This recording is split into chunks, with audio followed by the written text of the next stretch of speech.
Good evening, everyone. Buenas noches. Thank you so much for inviting us all here, and particularly me. I would like to say a very special thank you on behalf of my fellow panelists this evening, a very warm welcome to the sustainability debate, and also to the Norman Foster Foundation for this generous invitation to a conversation about something that you all will know a little more and a little differently this evening. I also would like to thank very particularly the Rolex Institute for the generous support of this evening. These conversations are so important to have in an open public forum in ways that we learn new things, we challenge old ideas, and we embrace hopeful alternatives for the future we face together. My name is Nina Marie Lister. I am a professor of both ecology and design. I work in Toronto at the Toronto Metropolitan University, and I was asked to be the workshop mentor. And what does that mean? That was actually the first question that I asked of my colleagues at the Rolex Institute and the Norman Foster Foundation.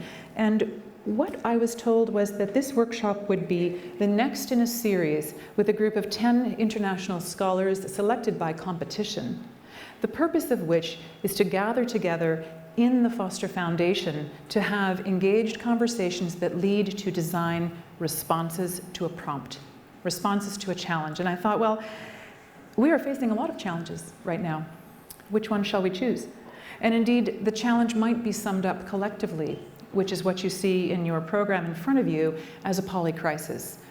That is to say, a series of cascading systemic failures in which we face global heating, sometimes called climate change. The reality is it's global heating. Biodiversity loss, the loss of nature, the loss of the diversity and abundance of life on Earth, coupled with the way that intersects with human beings and the livelihoods we have. Human suffering and vulnerability are part of the conversation. So where do we start? And the way into this debate and the conversation was to think about a biophilic relationship to the world, a relationship in which we value the services, benefits, and life itself, the way we value nature, and the way it connects us to the cities where most of our built form is decided and made. So that's the challenge in front of us. And I would like to share with you a little bit of the prompt that I gave to the scholars, and that brings us to a conversation point with the other panelists who will introduce themselves in just a few moments.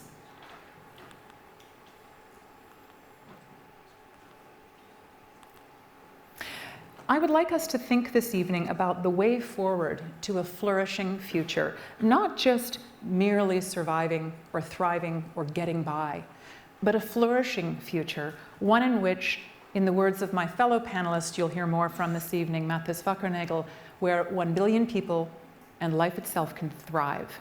So flourishing and thriving is an important proposition. And I want to do this in a way that engages design, that brings us closer to the many benefits of nature that sustains us and life on Earth, even if we've forgotten that message. And this is really the work that we do in my lab, which I will share with you very briefly. I have founded and direct the Ecological Design Lab at TMU, Toronto Metropolitan University, in my regular tenured position, but I also am a visiting professor of landscape architecture at Harvard University, where I work in 3 distinct areas of sustainability. I work in landscape connectivity. That means, for those of you who are architects thinking about the building form, I think about the ways in which we can reconnect the functioning surfaces of the Earth, the ecology, life itself, through which we have to move safely to get where we are going, and where all other species also have to feed, forage, seek refuge, and so on. And we do this through very specific designs for blue and green infrastructure, nature-based solutions, they're sometimes called, but for me, they're infrastructures. And we're going to hear more about public infrastructures and how they relate to sustainability from another one of our panelists, Simone, who will be speaking a little bit later on. And we also do this in the context of resilience. All of our work connects people to nature in cities. That's the simplest way to put it. Most of the research that I've done is based in practice and in working very closely with architects and landscape architects, sometimes also with engineers and with artists. Most of all, these designs that bring us closer to nature ought to be functional, to be beneficial, to be good for us, but they also deserve to be beautiful. They deserve to hold our attention, and that is something you will also hear about from one of our panelists tonight, Maya Lin. The New Urban Agenda that was undertaken at Quito in 2017 was the first time in the world that the word biodiversity was mentioned in the context of the city. And what happened there was a global recognition that we need all of the species on Earth and the services and functions they provide in order for us to have the life we have. And we're probably drawing down much too much on that. So how can we rebuild back nature that sustains us within the cities we have? And this is particularly important because the Global Biodiversity Framework that was just signed by Spain and many other nations agrees that 30% of our lands and waters need to be protected for those very same services and benefits of nature. And nature in the urban century is a particularly important way to frame this. We are an urban planet where more than 50% of our populations now live in cities or settlements of over 100,000 people. So we are an urban planet. And that begs the question, what's the relationship we have in our built form, in our landscapes, and the way we do business with nature?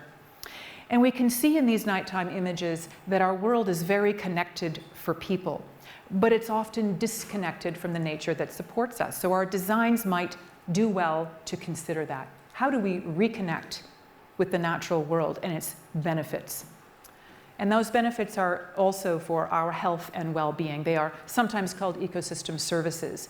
And those are the services of clean air, fresh water, food, pollination, supporting services for life itself, provisioning services, fish, wood, timber, cooling our temperatures in our hot cities, cultural services, of stewardship, of beauty, and of course of the regulating services of life itself, regulating carbon and nitrogen, and so on. Just for one example, in the city, we forget that insects that pollinate flowers, grains, our crops, are critical to life itself, with 91 of the 107 global crop types in jeopardy because they rely on insect pollination, which is at risk. In this image, we don't see what the bee is doing. A poetic way of looking at pollination beyond its economic value is to see it as the insect's kiss of life. A hummingbird to a flower, a bee to a blossom. That has value to us. It has great economic value, but it also has value in helping us think about how we rely on those services in the city. When we talk about building biophilia, a connection to nature, we're talking about a healthy urban nature experience, one that is for our personal health. It can be a very selfish pursuit for our own wellness. We all learned this after COVID. We learned that our well-being, and indeed our need to flourish, is directly related to the urban nature experience, to being outdoors in the shade of a tree, in the tall grass, under birdsong. Those are not just pretty things to have. It turns out they are necessary. They lower our healthcare costs, they reduce our stress, they cause us to pay more attention in a more focused way. So much so that the leading cities in the world, from a policy perspective, from support from the UN, ICLEI, local area economic development initiatives, all have biodiversity strategies. That's a new normal. We have strategies on how to build with nature in cities, which includes architecture, both for the interior environment, the building envelope, and the landscape itself. Whether we are talking about green roofs, Europe has plenty of them. North America now has regulations. A little bit later, Toronto was the first city in North America to develop a regulation requiring green roofs that are on new commercial and institutional development. In my own university, we have a farm that produces almost 4,000 kilos of food. And this is one of more than 700 roofs that were built in the last decade since this bylaw came into effect. We now think about designing with water, letting the water in to manage stormwater and flooding in ways that are functional, ecological, and also beautiful. We think about our parks differently, where they hold and slow and clean water, as well as being beautiful public infrastructure for us to take rest, refuge, and relaxation. We think about these performances of the landscape in a way that offers us opportunity to build back with biophilia, to provide habitat, maybe to provide opportunities for human wellness, but also as part of the way a building extends into the landscape. We also can rethink our streets, green streets, bioswales, opportunities for planting, for pollination. Sometimes these are referred to as pollinator pathways along the edge of a street. Removing a lane of cars, replacing it with green infiltration for stormwater that slows and holds the water rather than flooding it off the surface. Lots of examples. We also now include pollination programs in schoolyards in many places in the world that are directly connected to a strategy for biodiversity. We also can think about pollination as an exercise in beautification. Toronto, it turns out, I did not know this until I began exploring a little bit, but we are the first bee city. I didn't know that because we have hundreds of native bee species. And these are here inspired by beautiful artworks on the sides of older buildings awaiting a renewed use, helping to communicate the opportunity for rethinking our relationship with pollination. We can do so in scientific ways that engage our community in how to assess and measure building performance as it relates, of course, to low carbon, but also to the landscapes around buildings. We can do this in some cities by actually reconnecting across our streets where we know we're moving wildlife as well as people. And these images remind us that we share our city, sometimes with surprising other relations, if you will. I've worked a lot in these large infrastructures, so wildlife crossings are very technical on the one hand, where we explore new materials and new ways of moving humans and wildlife safely, but most of all because we're rethinking the bridge, the tunnel, the culvert. All of these standard engineering infrastructures, we can rethink them in a creative way that extends our architecture into the realm of landscape in a marriage with engineering and ecology. The largest such crossing is being built in California right now, over 16 lanes of highway, where there are 300,000 cars passing under this structure that is itself a new landscape as much as it is a bridge. These images, while not necessarily a building in which we dwell, they're infrastructures that relate to place, to nature, and to the city itself. Because ultimately, while we are passing over or under these structures, they are about building back the connections we need for health, for well-being, and for flourishing. I welcome Maya as our next speaker to carry on the conversation about the same topics as they relate to art, nature, and sustainability. Thank you so much.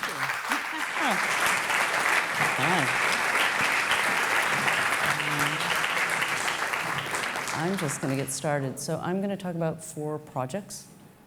The first is a landscape-oriented project. It's Cape Disappointment, where Lewis and Clark ended up in the Pacific. And what we don't realize is how much the car, parking, the built environment has taken over. And I said it earlier, I don't think we meant to overrule nature this way. I think it just sort of has happened. The world, in a way, roads exploded after World War II all across the world, all across sort of the developed world. And so this is what I was met with. In the very spot that Lewis and Clark finally makes it to the Pacific, you couldn't even see the ocean anymore. So the first thing I did, I was actually brought in as an artist, was to get them to do a transit study. They were about to double the size of their parking. And this is what we gave them 3 years after the transit study was done. I was able to restore a natural path to the ocean, follow another oyster shell path that actually traces the water where it used to be before they built the jetty. And on the other side, which is where I was really interested in, is the confluence, the Columbia River estuary, the most abundant biodiverse estuary. And this is, again, where they were going to double this parking lot and take over more of the wetlands. And with that study, we were able to restore it to a natural native grassland that would collect the rainwater, clean it before emptying out into the bay itself. So this is just one example of where, as an artist, I actually didn't want to make an artwork And when I succeeded, it would be as if I was never there. Another project is for Smith College, where, again, they had a historic building where they basically built a wall through their campus. Again, they didn't mean to do it. They just sort of started sprawling out. And I was asked at the time, well, would you like to tear the entire building down? I said, no, but I'd like to find its historic core. And we were able to reduce its footprint, build it below grade, so we're living off of the foundation, but bring it back and free up the campus. It's an Olmsted campus, and create as much effort on the outside 3 different entry courts in the green space. Because I don't believe the building ends at the building, and I like to create outdoor rooms. They're as much a part of the classrooms as the library itself. And this is just what it looks like. And we opened it up completely because, again, inside they had put mezzanines in, so each floor height was 7.5 feet, and we were able to open it all up. The third project is rather ironic. I do believe with cities, adaptive reuse, urban infill are a huge way of getting all of us to return to nature and to connect to nature. I, on the other hand, for Ghost Forest, brought 50 dead trees to the middle of a vibrant park in downtown Manhattan. It was called Ghost Forest. It was installed one night over a course of a week and planted, and its lifespan was to watch and actually gray out as the living parks, the living trees in the parks went from no leaves on the trees to being spring, summer, fall, and we were taking it out in the winter so that these totems bore witness to the living park coming around alive around you. Each tree had a character and personality. And by placing these 50 trees, we invited people to come in and enjoy. And even though you were dealing with victims of climate change, all these trees were killed by saltwater inundation, people found connection to nature again, ironically with bringing awareness to something happening with climate change. What I also did, especially with this project, is we tracked the amount of emissions to make the piece. It took us 3 years, every single car, every single truck, and then in the fall we planted 1,000 trees and shrubs. And the Natural Areas Conservancy that worked with us throughout the 5 boroughs calculated that over 10 years, they'd restore tenfold the amount of carbon we used to expend in the piece. And it's gonna go, and I know I'm gonna run a little late, creating What is Missing, my last project. I wanted to make a project that made you aware of how much biodiversity we were losing, but also connect it to the fact that one of the main primary drivers of biodiversity loss and a huge factor for emissions is habitat loss degradation. So I'm just going to say nature-based solutions to climate change can reduce 45 to 90% of emissions. They can also restore and get us to our goals of 30 by 30 and half Earth, and give back to nature. So with What is Missing, kind of an experimental memorial that can exist in multiple sites, what can I do as an artist? Maybe if we can show people, all of us, what the world could look like, it gives us a pathway forward. Oops, I went too soon. I just want to go to this one. And with even the most urban areas, how do we invite nature back in so we can connect to it? And so that's it. So what if nature could save us? And I think, Simon, you're taking the stage.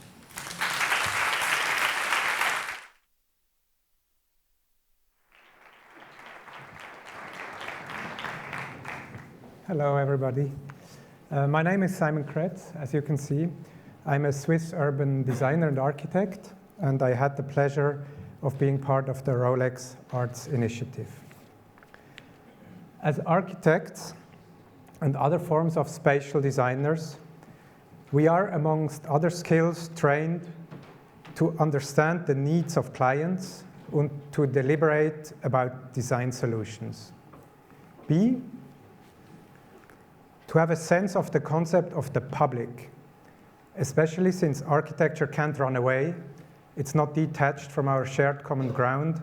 It has a place and a context.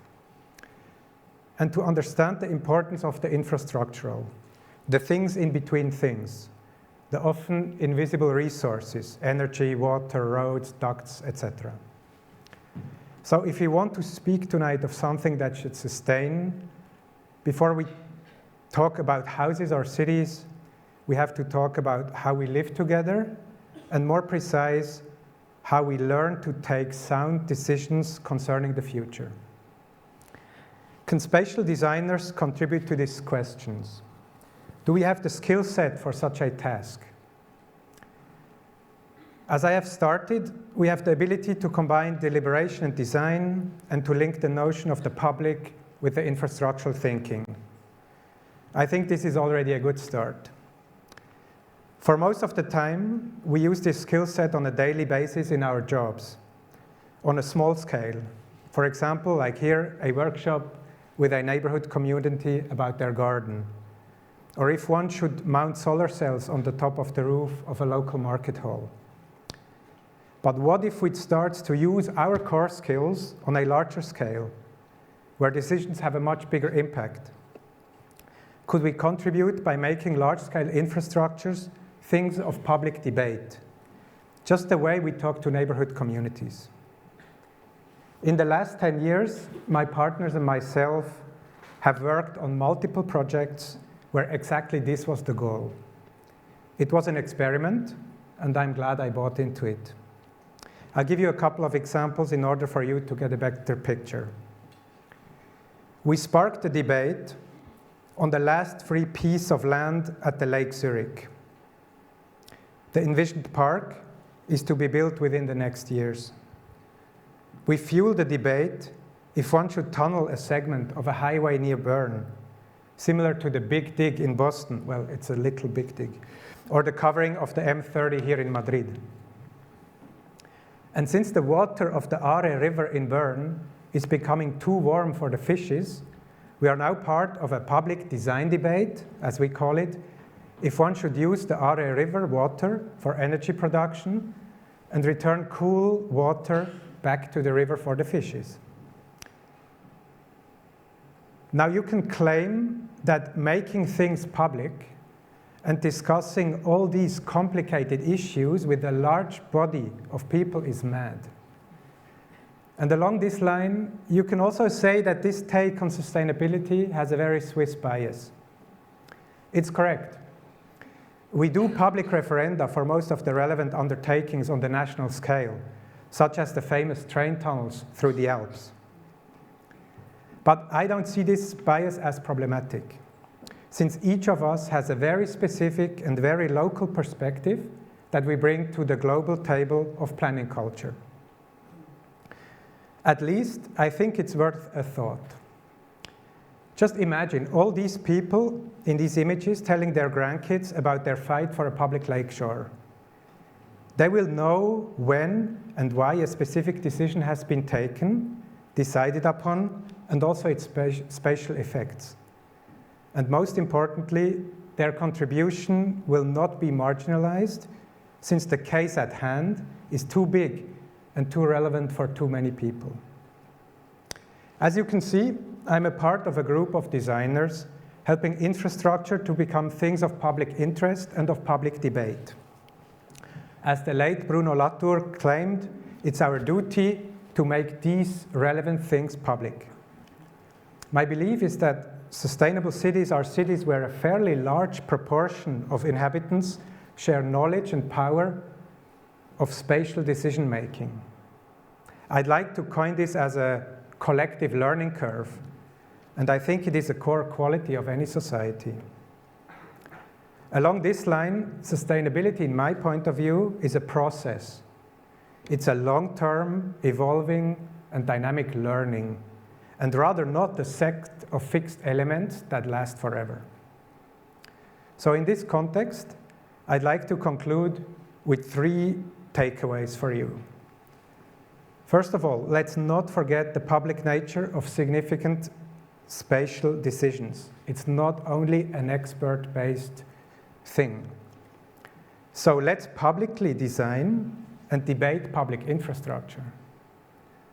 And to finish off, let's believe that sustainability is based on a learning curve that is shared by many and not only a few. Because if it's only a few, it will have a backlash, a political backlash, which will be, in my opinion, quite devastating. Well, that's about it. Now I'd like to ask Mathis Backernagel to come on stage for your talk. Thank you very much.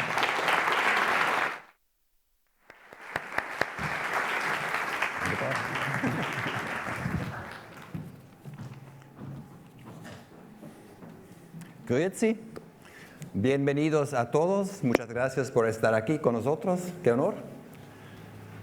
I'm Mathis Backernagel. When I lived in Mexico, they couldn't say the name. They called me Black & Decker. But I started the ecological footprint about 30 years ago with Bill Rees, which then also became the carbon footprint. There's feedback, sorry.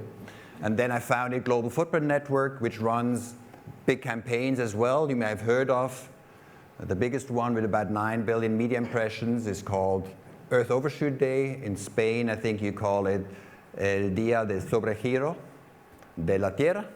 And it fell on the 2nd of April this year. What does it mean? It means from January 1st till August 2nd, humanity demanded as much from nature as the entire planet can renew in the entire year. That means we lived off depletion. Another way of saying that, and that comes from our accounting, the ecological footprint accounting, is it takes about 1.7 Earth to support us. But according to the last counts, we only have 1. And the results are pretty obvious too. We have heard of climate change, biodiversity loss, food and energy issues, water loss, etc., floods. That's called overshoot. Overshoot, the idea is not just an idea, it's a reality that we can take more than what's being renewed. Now, the big problem we face is not overshoot itself.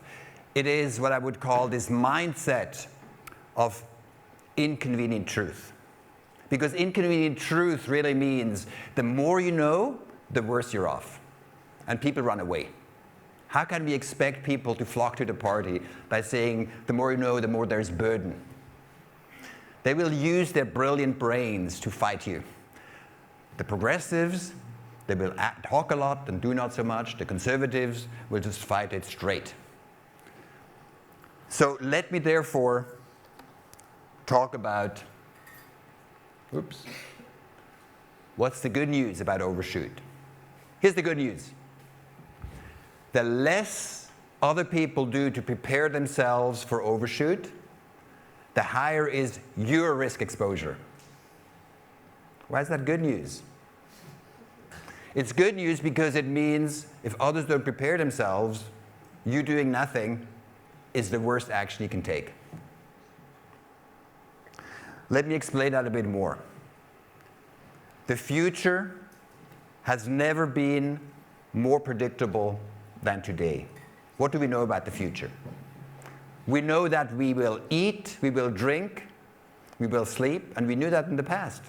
And what we also know is that in any imaginable scenario, there will be more climate change and less resources, in any scenario.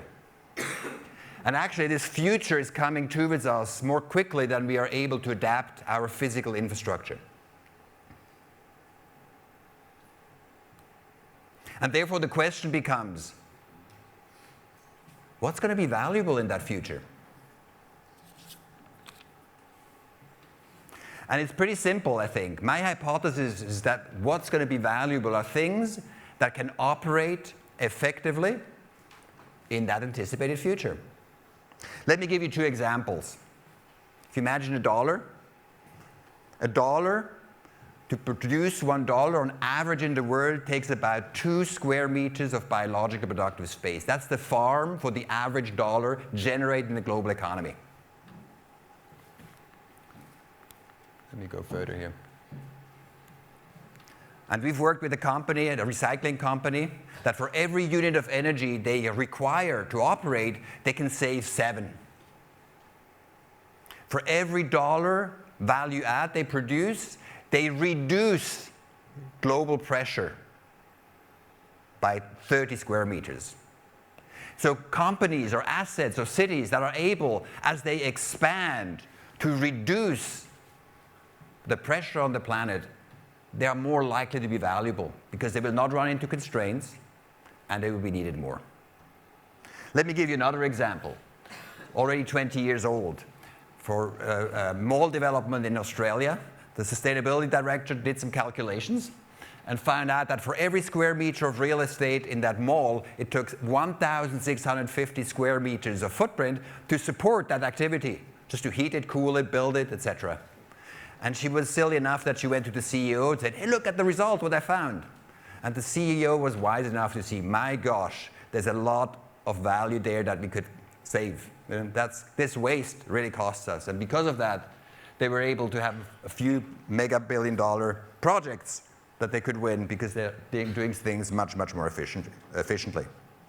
So the point I would like to make is, it's not that complicated. Many people ask themselves, how can we integrate sustainability into our activities? And I think that's not a very empowering question. A much more specific, I think, transformational question is, what's going to be valuable in the predictable future of climate change and resource constraints? Therefore, to just finish, let me just repeat the same thing that I said before, because I bet many of you didn't find my good news is good news. It is good news. The good news is the following. The less other people prepare themselves, the more you are at risk. So an easy way of saying that is to say, waiting is silly. If you want a good future, just prepare yourself. Thank you very much.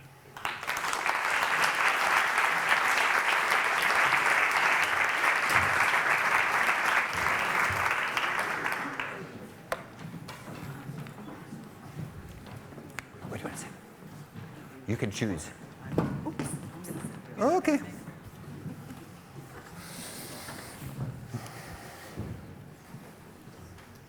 Thank you. Thank you all for really stimulating moments, provocations, really, to a conversation.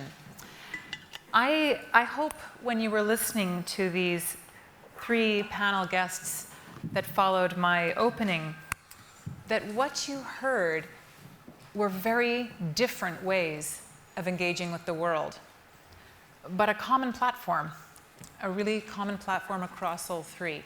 And I want to suggest to you that in a world of complexity, where the systems on which we depend are so intertwined and interconnected that we now have a polycrisis, debate by itself is a little bit of an artifact of a binary way of thinking.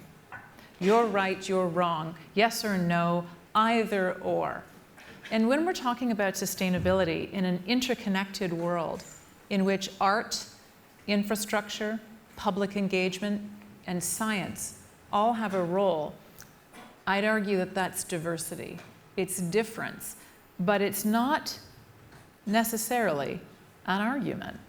It's about a different way of doing things. And what I heard were 3 very different approaches to sustainability. An economic valuation that is fundamentally different about what the future looks like and what holds value.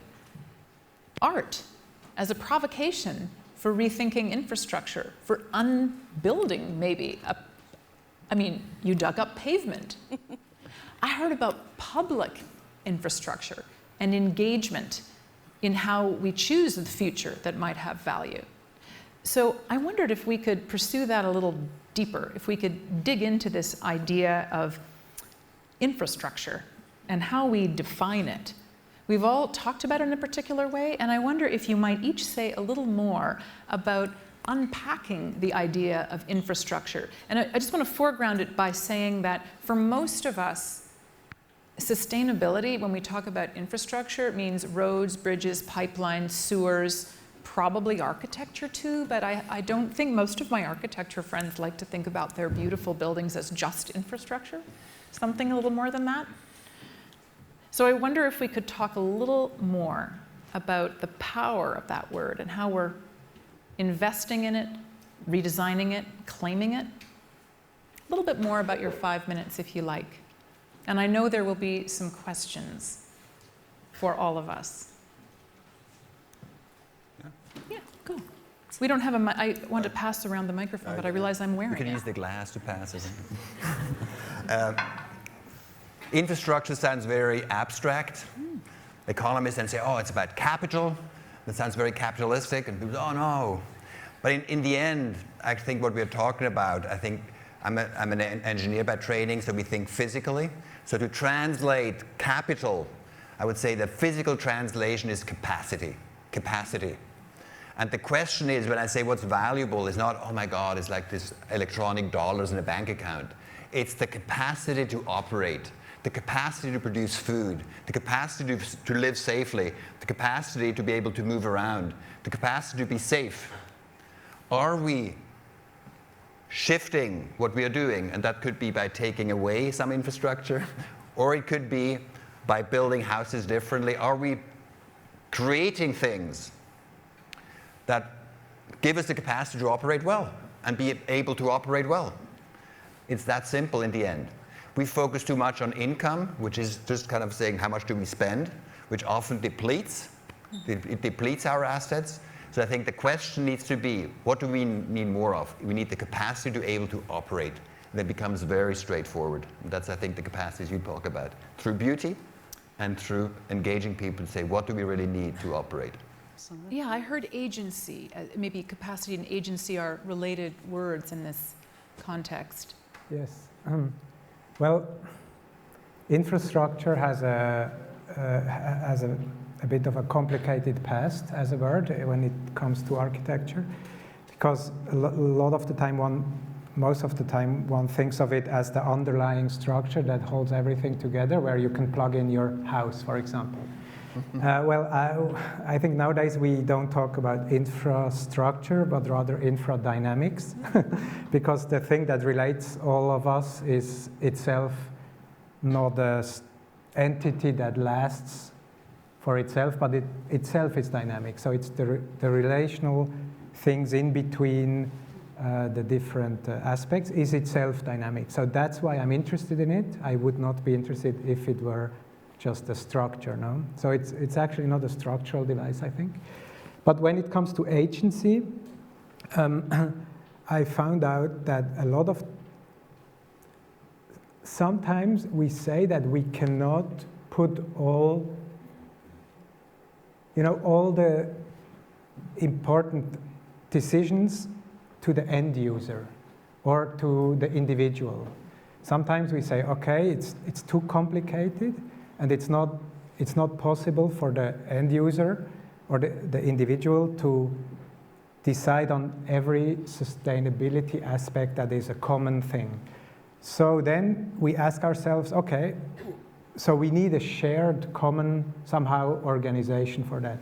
And I fear a bit that let's say I think there is a relation between these two things, and that my behavior changes when I have an idea of society, and it perhaps doesn't change if I have another one. So that's why I think it's important to have agency in order to have shared collective goals we talk about, and therefore also my behavior changes because there's a goal I want to achieve, but I'm part of defining the goal. And if I'm not, I'm somehow detached, and my individual decision has hardly a relation with a collective idea, which for me is hardly impossible to think of. And in a tangible way, that shapes public infrastructure physically as well. You started by asking, what can a spatial designer do? In Maya's work, infrastructure is really a physical thing. Well, I'm going to go back to, the word infrastructure and this idea that there is a separation between the engineering versus, I'll say it, the art of architecture. So we've always thought of infrastructure is something very utilitarian. And the minute it becomes something very utilitarian has led to, like in the US, the infamous, the Army Corps of Engineers. They just love straightening out rivers. They are now unstraightening their rivers because it turned out to be somewhat of an ecological disaster. And we've all realized this. I think it's absolutely a very interesting idea that you bring something that is almost hidden as far as utilitarian roadways, and you let everyone participate. But now you get into a problem, and I do think we have this problem as well. It's called NIMBY, not in my backyard. And it goes back down to the question of whose road is this? Is this, do I own the road more because I live right next to the road? Or if this road is influencing a whole wildlife corridor, anyone along that corridor? So again, I do think, I love the fact that it's open to public debate, but I do worry that oftentimes someone's going to feel it's more my right. I have more right to it because we are basically, oddly, very possessive of what we think is our land. So I think these are the things we really have to discuss, but I think it brings up, to me, infrastructure is the built environment, and it's never been about the envelope separate from the land. The land has to be fully integrated, and you can't really think about straightening that river without thinking about the absolute consequences all up and down that river and across that river, or a highway, which in a way as well acts as a barricade for any animal that wants to cross across it. So I think that's where we have to rethink what our impact is on what has been a very overlooked, oh, it's the road. Someone else is worried about that. And we're beginning to think of the least sexy of the built environment as things that are vital. If we can't go back and rethink those foundations, we've sort of set ourselves up for kind of a biological interference, shall we say. I see a lot of your work in particular, Maya, though, as about revealing and making legible something that Simone also talked about, making a process visible, or making something that is below ground visible and legible. Generally, if we can see something, we can understand it. And if we can understand it, we can have a conversation about it. We can build shared meaning. Do you see your work, in whether it's in infrastructure or not, as making those conversations possible rather than dividing people? Or is it both? So I think it's really, we're visual. We're all extremely visual. So I think in my art, I've always focused on maybe getting you to see an underground stream, or what's the terrain in the San Francisco Bay. So I did this artwork for the California Academy of Sciences above and below the San Francisco Bay. It took me longer to mesh the data sets for the topography below sea level than above sea level, even though the land, of course, is completely contiguous. Again, it's out of sight, out of mind.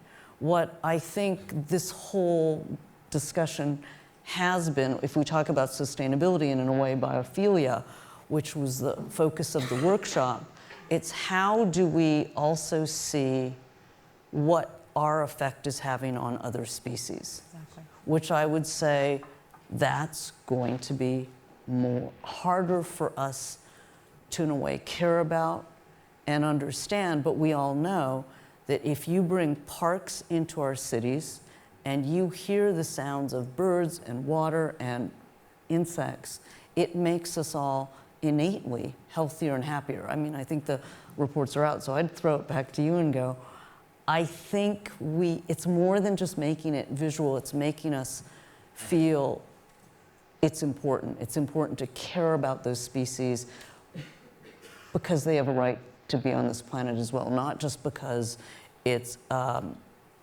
serves like an ecosystem support service for us.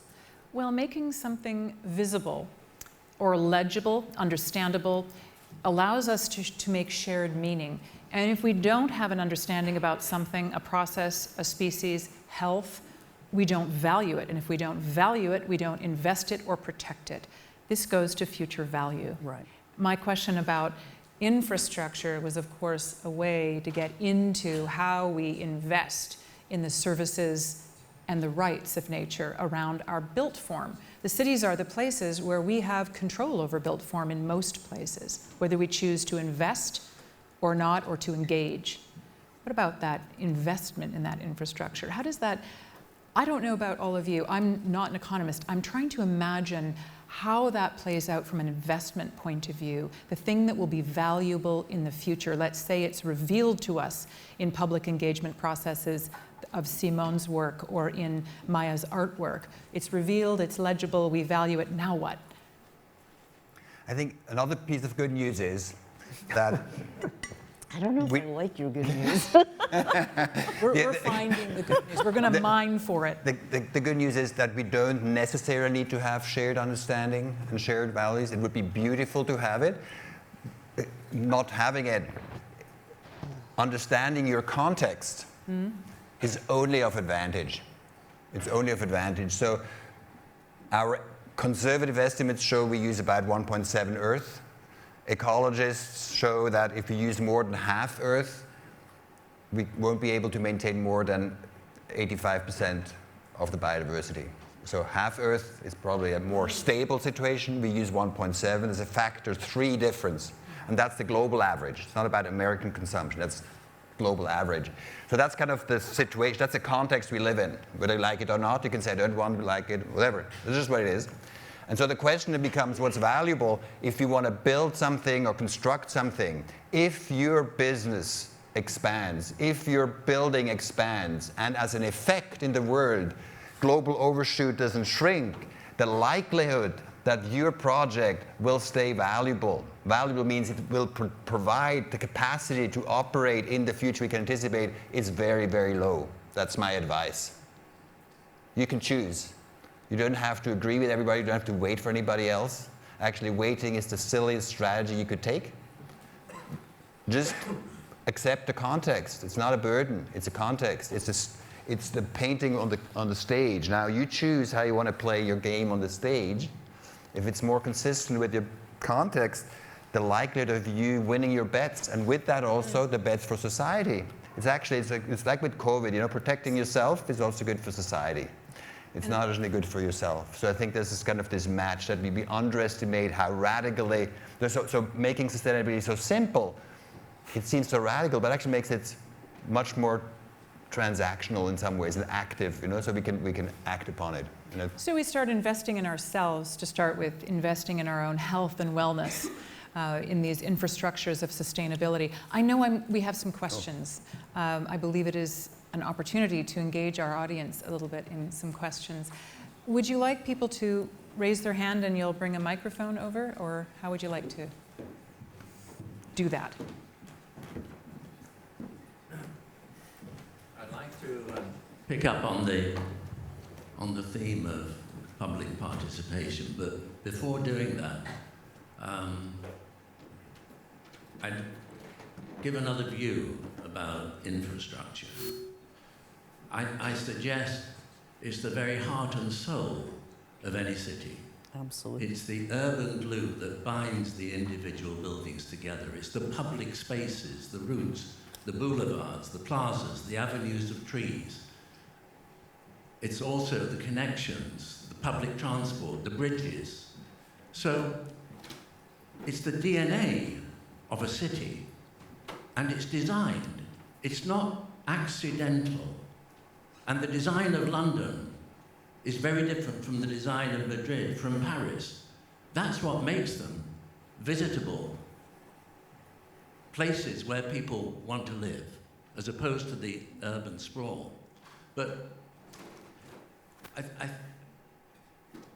the challenge, I think, is in public participation, how you separate opinion and prejudice from hard facts. And the one thing that we can do today, and which we're going to demonstrate with the new institute, which is developed out of these workshops, is that you can use the technology, the digital technology, to create a twin, a virtual twin of a city. And you can use that technology to show the implication of increasing public space by decreasing the space for vehicles. I mean, interestingly, Maya, what you didn't say, but you said at some length with more time in the workshop, was that they just got it totally wrong about their estimates of car parking. Right. They needed a fraction of the space. And really, because of your design background, you challenge by saying, the first thing we have to do is we need information.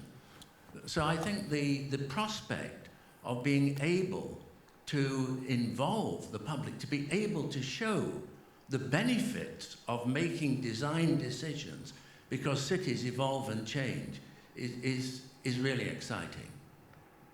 Yeah. And to add to that, the amount of research and analysis in transit, like what we witnessed during the Bloomberg years in New York, what they were able to do with extensive transit studies that gave us walkable Broadway. It gave us designated bike paths and bus pickup areas, and people screamed. I mean, the idea that that Bloomberg was going to actually make all these streets closed to cars, and it worked, and you'll never get it back from everyone. They love it now, and I do think it takes an extensive amount of data and analysis and urban studies and cars, and that I think, I do worry that if it is all just public consensus, it never would have happened. We never would have gotten these amazing public walking streets, because it did take 5-10 years of absolute study and analysis in order to make it work and make it work correctly. So it's that balance between consensus, because again, when you bring it into a neighborhood and you don't tell anyone anything and they don't feel part of it, but at the same time, they're not transit experts, and I do think you really have to be, especially in today, careful and aware of what we do know that could help. Simon, did you want to respond? I saw you. Well, yeah, I don't think these things are somehow contradictory at all. I think that we need a lot of facts, of course, but there is also somehow there need to be a general understanding of things, and somehow perhaps not 100% consensus, but a fairly big proportion of people who back such things up, so that they are part, so that we are somehow doing this together, and not as a, somehow I wouldn't be, I feel a bit that you're like a bit afraid when you say NIMBYs, etc. And I think just the fact that there is a public debate about that, backed on data, backed on sound arguments, I think there is a big chance that exactly NIMBY doesn't work, because NIMBY works when there is not enough knowledge, not enough data, not enough shared understanding of a problem, and therefore NIMBYs have a big, they are really strong, but this is the problem. And I think we should not put these two by side, but they actually should be put together. We just finished another comment, I think, yeah, before we move on. Is that okay? I'm checking our time. You can do that. Did you want to respond? Just to add to what Simon said, I think if we name it more as public inquiry, like to search what do we want together, you know, so that's probably a more healthy way of framing it. I think one key insight from it was a Californian rebel rouser. It was called Upton Sinclair. In the 1920s, he wrote this famous sentence, more or less, he said, if your salary depends on not understanding, it's very hard to understand. And we could not, it's not just salary, it could be desire. You know, if your desire is not to understand, it's very hard to understand. People are brilliant, they know a lot, but the question is, how do they use their brain? So I think, how can we produce the spaces, as Simon explains, to build a common desire, to say, wow, that's what we want. Once you want, anything becomes possible. Motivation. I also want to say that we use the term public engagement more and more, meaning that it is not about consensus, participation, resolution, but rather engagement in a discussion or a debate where, yes, we do have data. The most powerful data that I see in my work is collected by a combination of very engaged community members, verified by scientists as well, and part of an open pool. And that open data, I know, is going to be part of the City Lab experiment or the NFI, the Norman Foster Institute City Lab work, which will inevitably pull from open crowdsourced data. That's an exciting proposition of engagement. And whether or not it builds consensus, I think it's provocative for talking about sustainability, probably debating it as well, depending on where the data come from. Do we have one more question? I'm sorry, I'm finding it a little hard to see, and I just would wave at me with the microphone. Thank you. I do have a question.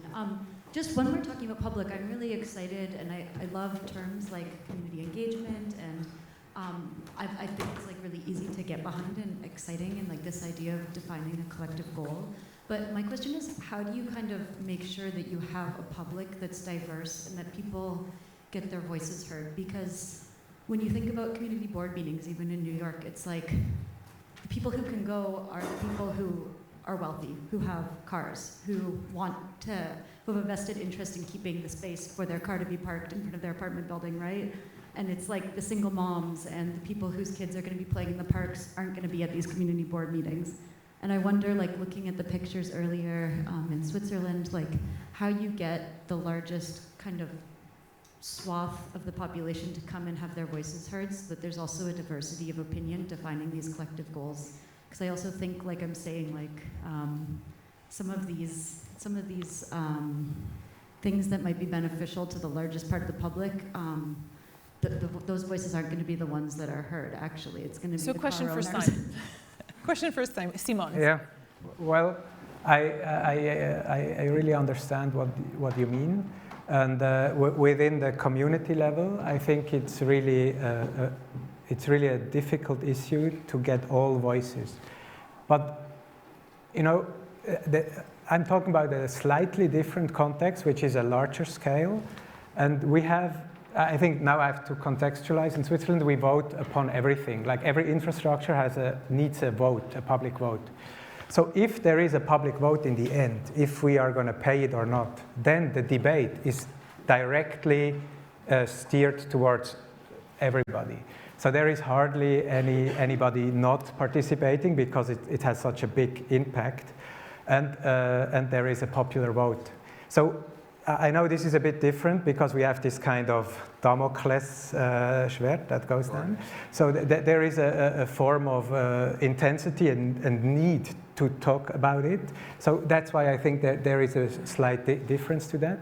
But in terms of a community level, I completely see this as a problem. Whereas I think in the US, I think the average voting, if it's not a presidential term, is pretty low. I don't know the exact numbers. So again, it's a cultural difference of public engagement. And it's just, I think people look at the US and go, how could you not take advantage of your right to vote?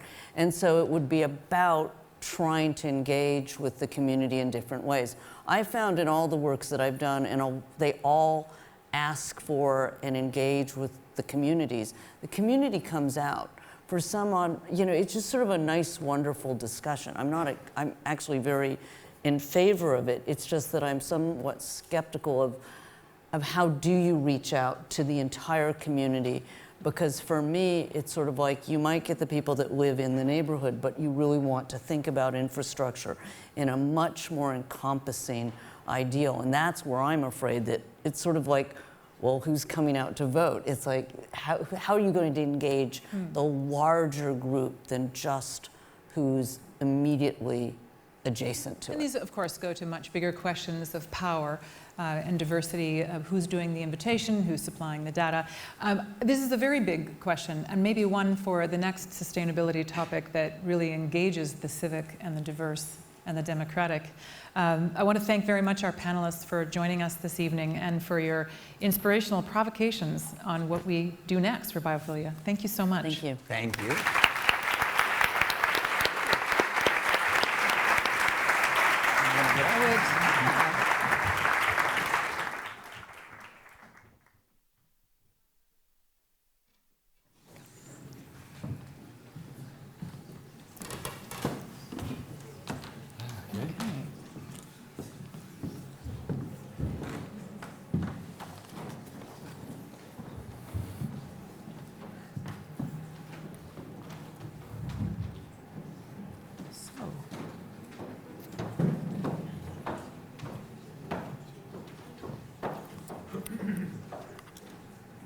Okay, there's a pause, a dramatic pause for dramatic effect.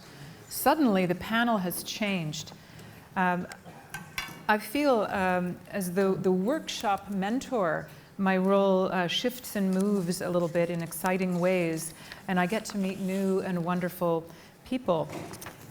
I was asked to have a conversation with you, Mario. Great. Cucinella? Cucinella. Cucinella. We're new friends. We've just met. And the most exciting part about a workshop series like this and a public conversation is we get to try out different ways of relating to our work. And you probably all know Mario Cucinella better than I do, because this is our first conversation outside of the foundation meeting that we just had. And as founder and president of MCA Architects in Bologna, Mario presented some beautiful work this morning. And on the slides, first and foremost, were the words beauty, sustainability, and empathy. And I thought we should have a conversation about the relationship between empathy and beauty inside the building and outside the building, with the architecture and with the landscape. Where do we start that conversation, Mario? Well, we say we start from that slide of this morning. You know? Try to define what sustainability mean, you know? Because it's a very wide world. You know? It's mean many things.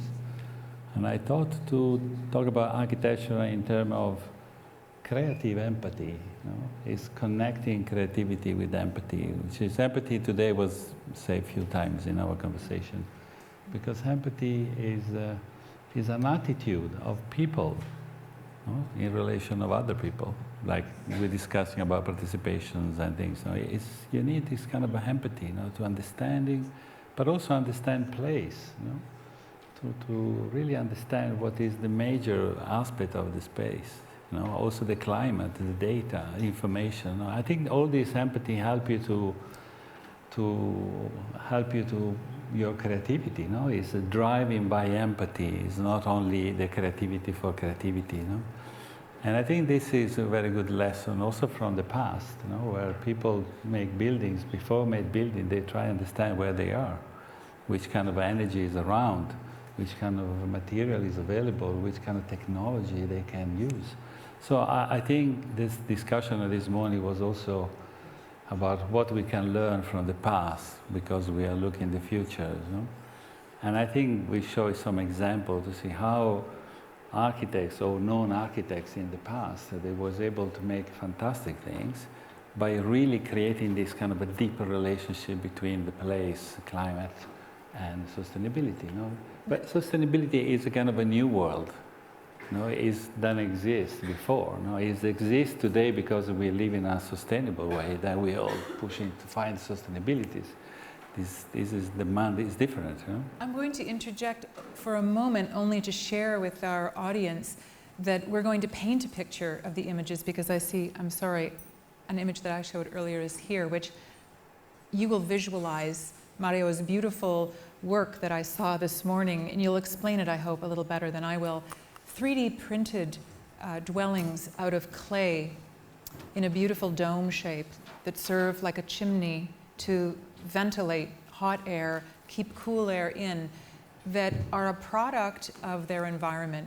While you prototyped them in Bologna, these were dwellings that were learned from a long time ago, that were deeply embedded in place, which brings us to the empathetic with the environment perspective. You couldn't have designed those without visiting, absorbing, being in that place and understanding how you framed it beautifully.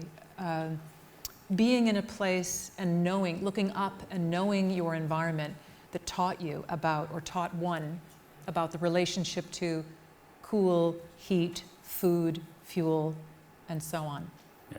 Other buildings like that you may talk about. Yeah, I think that this experiment of 3D printing house with using earth was try to give an answer to the major question. You know? We are really looking for make building zero impact building. You know? The agenda for the next 30 years is reducing dramatically the CO2 emissions and reducing the impact of material. So if the agenda is this in the first line, how we can answer to that question? And the answer was, well, we're using earth and we try to build this house with no transporting material, using the local material and using the digital design, because the major point of this building is not only the shape and the material, is all the work is done before. They analyze the data and then define the shape based on that climate data, and then the thickness of the wall, the ventilation, the exposition. So all these things was embedded in the design and then using the earth.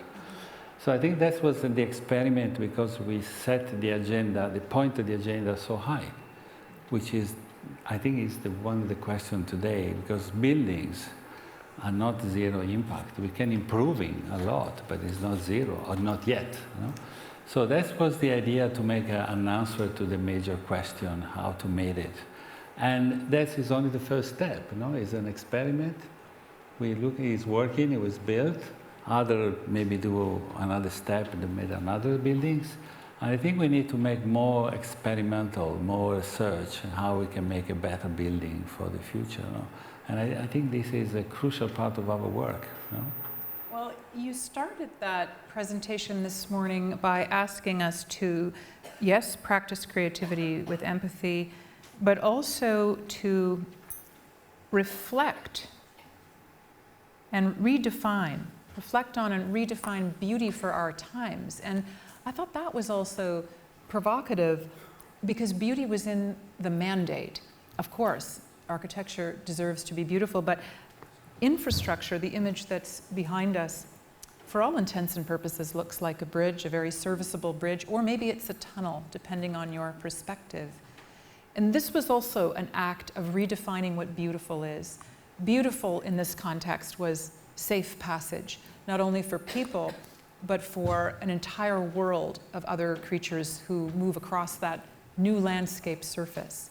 I don't think most people think of a tunnel as a beautiful thing, but you also talked about a tunnel in your work.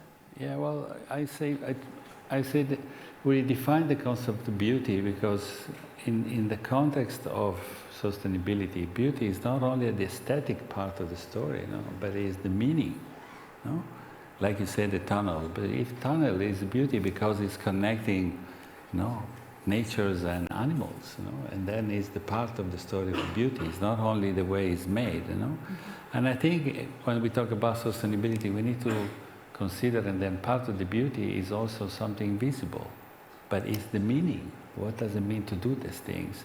And then you had a value of what you see, you know. I think that's the history of architecture in the past. You know? Then it's not only about the shape, but it is about what does the meaning, you know.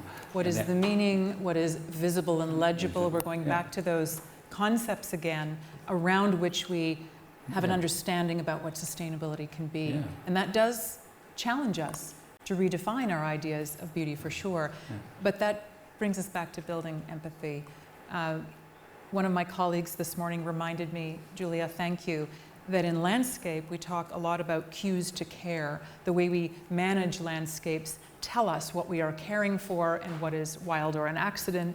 And I think in sustainability those cues to care are becoming more clear, that we do things like bird safe our windows, or that we do something that makes the embodied energy savings visible so that we care about them. Yeah, but also referring to also what Norma said about the digital twins. You know, we have tools today we've never had before. Right. Also for the participation process of like urban planning. You know? So I think today we can't really see what's the impact of your design. You know? If you put more tree in a boulevard, you can show it what's the benefit.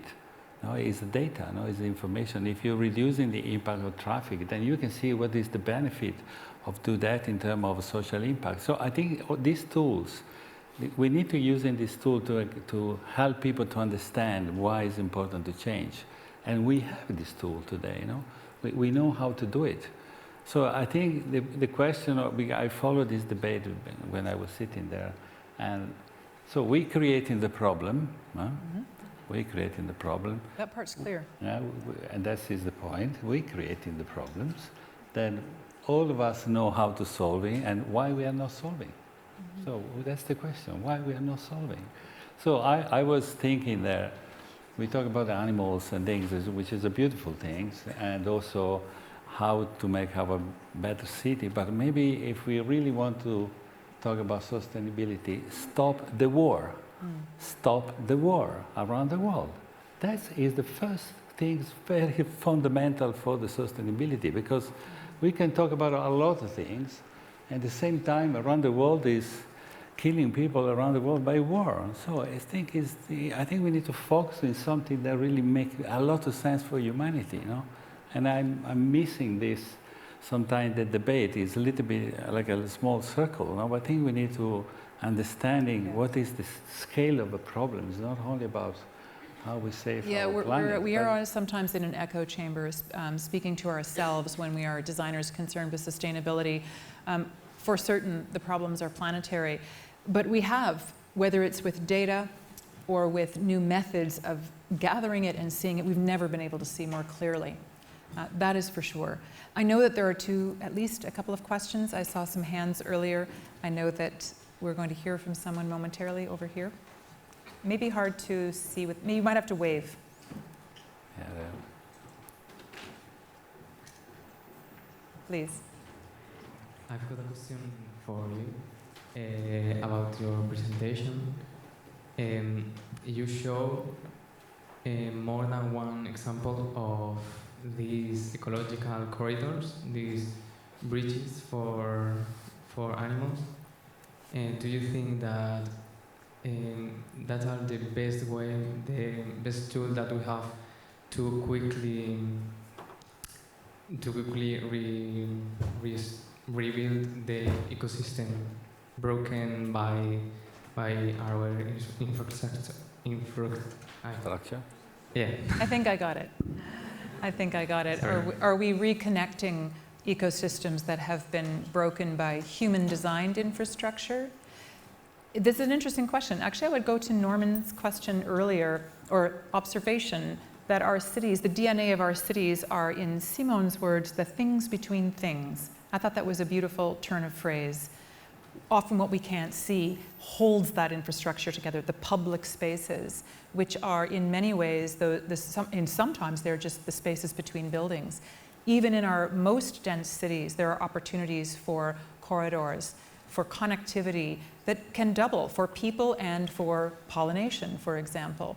Those connected corridors I show are from my context where I work in North America, which is outside and between cities with very large spaces and highways between. Inside dense cities, there are equal opportunities at micro scales that connect to public boulevards, the street alleys, the trees that might be diversified to provide greater shade, more opportunity for birdsong, for example. The ways we conceive of the human-designed infrastructure are absolutely architectural, landscape-oriented engineering, and the connectivity that we build is also infrastructural.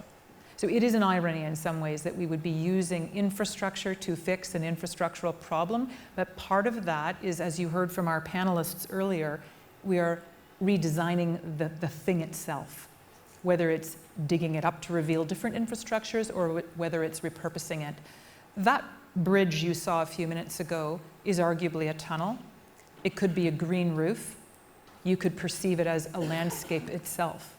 But ultimately, it is still engineered.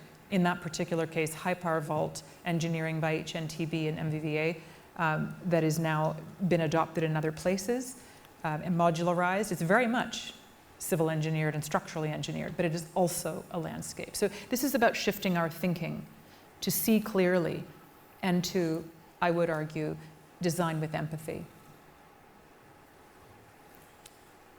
We have a last question, another question? Maybe to you. I don't know. Okay. Mario, I thank you for your reminder that human sustainability is the most important part. And it's interesting because we speak about sustainability and we don't react to stopping the war. And it's interesting because the only reason why we care about sustainability is because we live on this earth. So if we don't put people first, I doubted that anything would be sustainable. So thank you for reminding us. I did not stand up to congratulate you because I was recording it, so I'll put it on social media so people can hear you. Okay, thank you. Well, as you said, there's a lot of, in the last years, there's a lot of regulation, at least in Europe, and every city or every country, they building code about performance and reducing the emissions. So I think around us is already the direction is very clear, where we're going. But I think that's not enough, because it's about us. It's the way we behave in the future, and it's every single of you and me, the way we did. The way we behave in the next stage, it will be not about regulation, it will be not about performance on a building. Performance in a building is working if I behave well in that building. Now, if you make an air conditioning system and then in the summer keeping my window open, you can have the most performance building, but it's never going to work. So it's about us. And sometimes we're missing the point that we need a super infrastructure of law and regulation, avoiding then the responsibility of the future is about every single of us. That's the point. If we do that, if we all humanity understand that we are leading the future, because the way we decide to change, then we're going to change. But if you're waiting for somebody else, maybe a new rules and or a carbon tax or the punishment about how to make things, we never reach the point. So I think it's the critical point now, and this arise quite impressive in the last few years, like why teenagers go in the street to make protest? Why teenagers go sticking in the wall of art to make news about save the planet? And you know what's happened in Italy, which I'm shocked. Then if young people protest in the street or in a museum or they stop the highway, they're eligible for 3 months of prison. That is the answer of our society. If you protest against the climate, you go in the prison. That thing is the solution of increasing the awareness. Why we don't listen? In Europe is a program called Next EU Generation.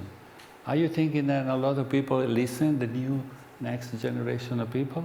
Norman do it with this fantastic workshop, because they call Next Generation to discuss about the future. But there are so many discussions about the next generation. Listen, these people, these young people? No, there's not. So I think, you see, it's a lot of work to do in building, but in humanity, that's the point. We are starting tomorrow to design for empathy and humanity. Good. I'm looking at the sea of faces out there who are It is a challenge that we are working together. It's co-creative. And to Simone and Matthias's point and Maya's artwork, your built form, it's co-creative. We have work to do, so let's get started. Thank you very much. Bye.